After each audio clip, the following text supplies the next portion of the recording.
우리의 삶과 머릿속에 있는 무궁무진한 상상을 예술로 빚어 스크린에 투영하는 것, 그것은 바로 영화입니다. 영화 작품은 관객들에게 전하고자 하는 메시지를 배우들의 연기, 즉 감정이 섞인 대화와 행동을 통해서 보다 효과적으로 전달하는데요. 유성 영화가 등장하기 시작했던 1927년 이전에는 오직 배우들의 몸짓과 행동, 표정으로만 메시지를 전달해야 했던 무성 영화의 시대였다는 것을 모두 알고 계셨을까요? 이 무성 영화의 시대에는 영화사에 한 획을 그은 작은 거인이라는 표현이 너무나도 잘 어울리는 한 사람이 있었습니다. 바로 누구일까요? 찰리 채플린이요. 맞습니다. 바로 찰리 채플린입니다.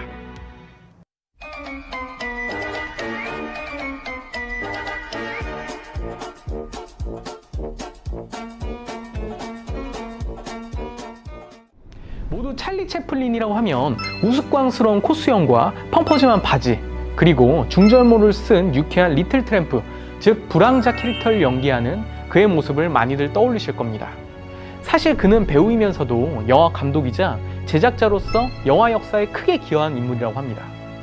1921년에 선보인 영화 키드를 시작으로 파리의 연인, 황혼광 시대, 그리고 우리에게 익숙한 모던 타임즈, 그리고 위대한 독재자와 같은 걸작을 대거 제작한 영화계의 거물 찰리 채플린은 대부분 작품의 제작과 감독, 나아가 연기와 편집, 그리고 음악까지 도맡아 한 올라운더였다고 하는데요.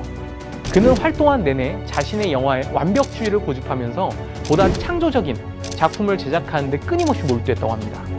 당시 필름값이 비싸서 재촬영을 꺼려했던 시기, 찰리 채플린은 완벽한 작품을 위해 제작비 걱정은 둘째로 마음에 들 때까지 촬영을 했다는 유명한 일화가 있을 정도로 말이죠. 서론이 너무 길었는데요. 피디님, 저희 콘텐츠의 컨셉이 뭐였죠? 유명인의 시계를 소개하는 콘텐츠잖아요. 맞습니다. 완벽주의 성향이 강했던 오늘의 주인공 찰리 채플린이 착용했던 시계들은 뭔가 달라도 다를 것 같은데요. 과연 그는 어떤 시계들을 소장했을까요? 지금 퍼플과 함께 살펴보겠습니다.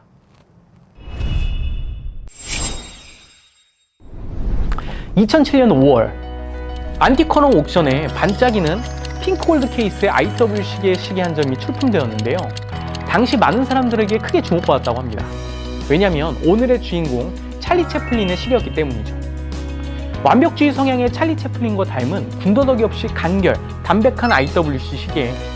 그가 실제로 착용한 모습이 담긴 사진은 공개되지 않았지만 찰리 채플린이 1957년 1월 10일에 구매했다는 기록보관소에서 발췌한 내용과 찰리 채플린 소유의 시계였다는 것을 증명하는 아들 유진 채플린의 친필 편지가 함께 출품되어서 신빙성을 더했다고 합니다. 그 결과 2만 60 스위스 프랑, 하나로는 약 3천만 원이 넘는 금액이 낙찰되었다고 하는데, 찰리 채플린의 명성에 비해서 옥션 결과가 다소 아쉬운 건 저만의 생각은 아니겠죠. 2013년 안티코너 옥션에 또 찰리 채플린의 시계 한 점이 출품되었다고 합니다. 그것은 바로 1950년경 롤렉스에서 소량 제작된 크라운이 왼쪽에 위치한 왼손잡이용 방수 스틸 시계 오이스터였습니다. 찰리 채플린의 영화 라임라이트의 클라이맥스에서 그가 왼손에 채를 잡고 바이올린을 켠 장면을 볼 수 있는데, 그 장면을 미뤄보았을 때 찰리 채플린의 왼손잡이라는 것을 추측해 볼 수 있겠죠. 개인적인 생각으로는 왼손잡이였던 찰리 채플린에게 최적화된 왼손잡이 버전의 롤렉스 오이스터 시계가 그의 손목을 가장 많이 빛냈던 시계가 아니었을까, 그렇게 생각합니다. 나에게 가장 편한 물건에 손이 많이 가는 법이니까요. 하지만 1960년경 찰리 채플린은 함께 고생해온 비서 미스 포드에게 자신의 롤렉스를 선물했다고 합니다. 바로 그 시계가 옥션에 출품된 거죠.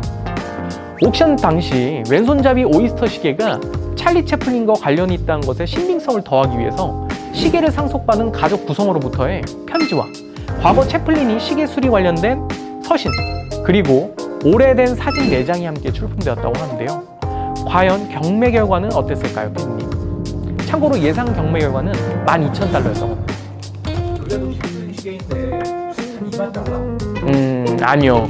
말씀하신 것의 2배가 넘는 51,250달러에 낙찰되었다고 해요. 무려 한화 6,800만 원에 달하는 금액입니다. 와, 대박. 찰리 채플린의 명언 중 가장 인상 깊은 명언이 있습니다. 바로 인생은 멀리서 보면 희극이고 가까이서 보면 비극이다. 모두들 한 번쯤 들어보셨을 거예요.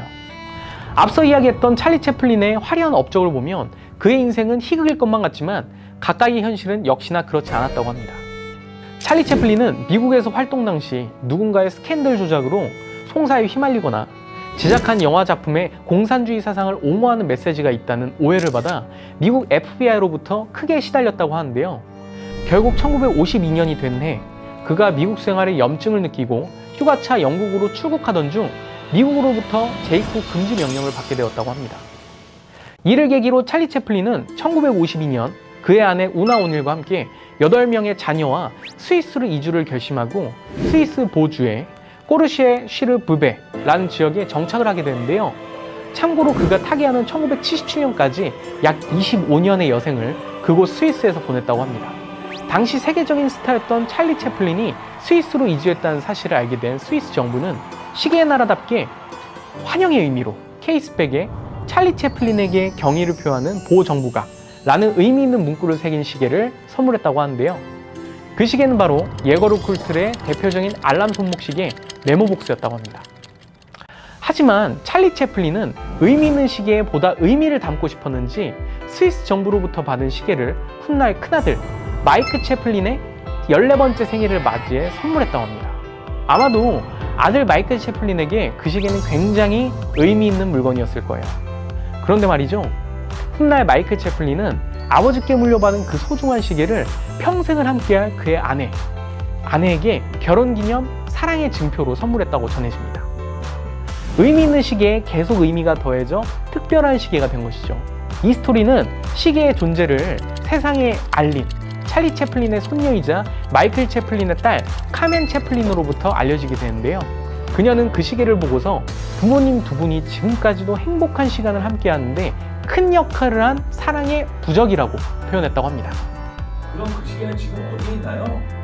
찰리 채플린이 타계하기까지 여생을 보냈던 스위스 꼬르시에 쉬르 부베에 위치한 저택이 말이죠. 2016년 4월부터 그의 생애와 영화 철학을 담은 역사관 채플린 월드로 운영되고 있다고 하는데요. 찰리 채플린의 시계는 예거르 쿨트루 본사로부터 복원 절차를 거쳐 채플린 월드에 전시, 보관 중에 있다고 합니다. 오늘은 영화사에 큰 족적을 남긴 찰리 채플린의 시계에 대해서 살펴봤습니다. 찰리 채플린은 시간을 자신의 유일한 적이라고 표현했다고 하는데요. 그만큼 예측할 수 없고 돌이킬 수 없는 시간을 중요하게 생각했다는 부분입니다. 그가 소장했던 시계를 보면 또 더 잘 알 수 있겠죠. 시간의 가치는 우리 모두가 결정할 수는 없지만 시간을 사용하는 방식에 따라서 판단할 수는 있다고 합니다. 우리 모두에게 주어진 유한한 시간, 나만의 방식으로 최선을 다하면서 살아야겠죠. 다음 시간에도 또 다른 유명인의 시계를 소개하는 컨텐츠를 가지고 찾아뵙겠습니다. 구독, 좋아요, 알림 설정은 퍼플에 큰 힘이 됩니다. 감사합니다.